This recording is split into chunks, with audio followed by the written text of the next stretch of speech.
Silicon Valley is divided over the 2024 election. Ben Horowitz, Reed Hastings, and Vinod Khosla backing Harris on one side. On Trump's side, you've got Elon Musk, Peter Thiel, David Sachs.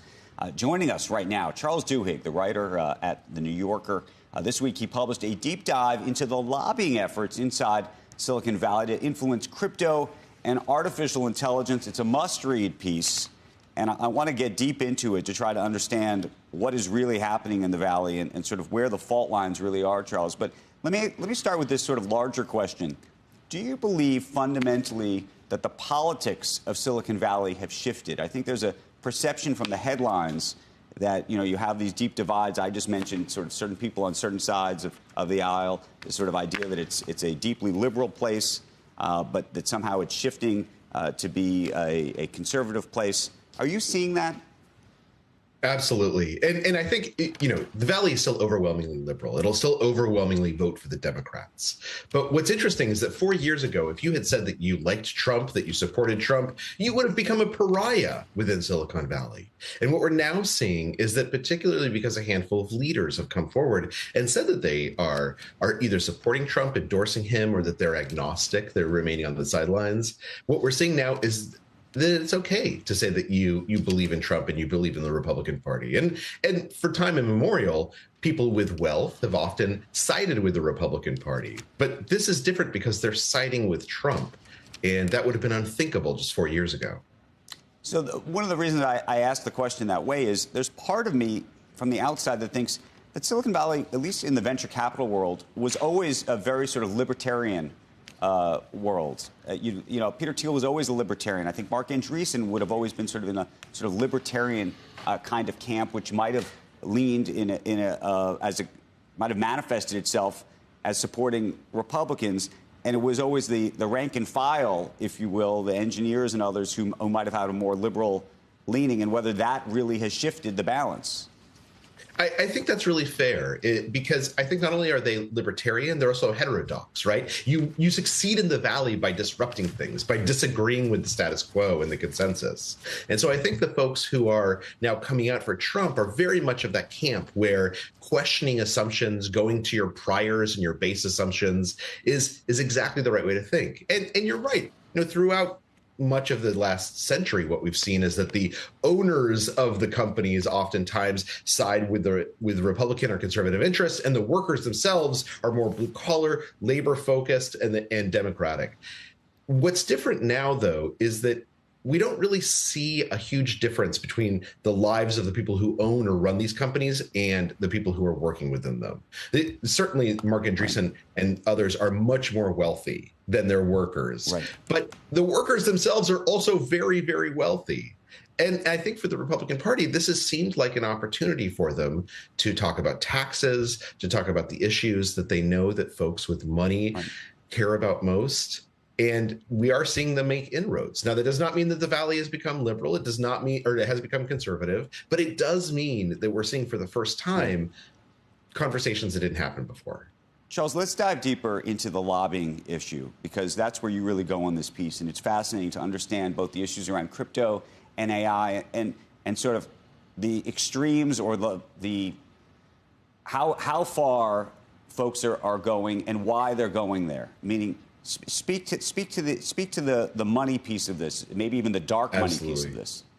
Yeah, absolutely. So today, the tech industry is the largest contributor to super PACs in the nation. Almost half of every dollar given by a corporation to a super PAC in this election was given by the crypto industry. And they have a very, very specific reason why.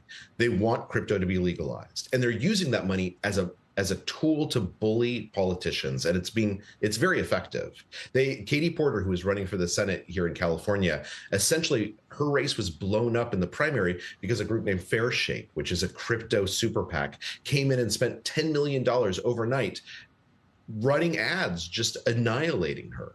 And it worked. Politicians in other places saw this happen, and they began voting for pro-crypto bills. They began agreeing with and releasing pro-crypto statements. Money matters more than ever before in today's elections, and the people with the most money is the tech industry. And as a result, they are able to cajole and bully and woo their way to whatever kind of nation they see fit. Okay, so legalizing crypto, obviously one big issue. AI. Yeah. What does the AI industry actually want? We've seen a lot of leaders of AI come to Congress and do hearings and say they want regulation. Do they actually want regulation? They do. They want regulation, but they want the regulations that work for them. In particular, they want the regulations that work for the big companies, because the big companies like OpenAI are the ones who are out there stumping and lobbying.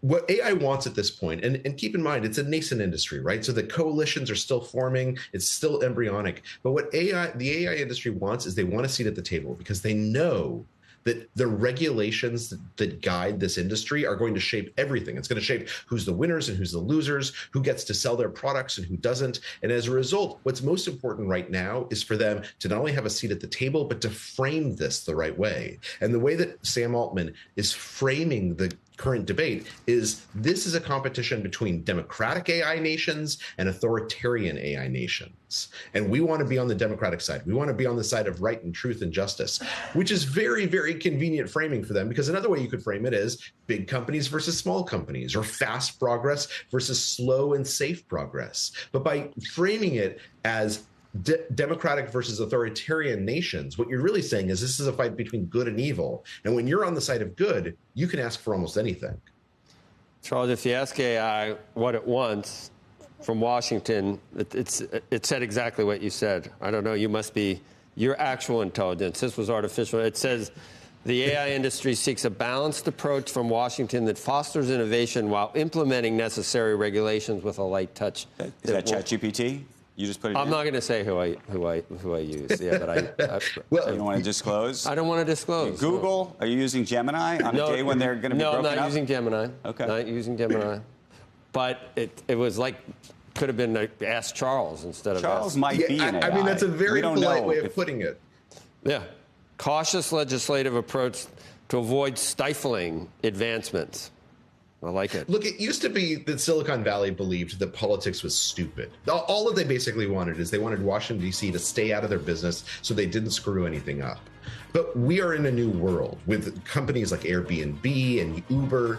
Firms have come to recognize politics is an existential risk if you're not on top of it, if you're not participating in the conversation. And probably the smartest of this is Sam Altman at OpenAI, who understands that pushing for regulation, being a part of the conversation, that's the way you protect yourself now. And so as a result, they are injecting themselves into that conversation however they can.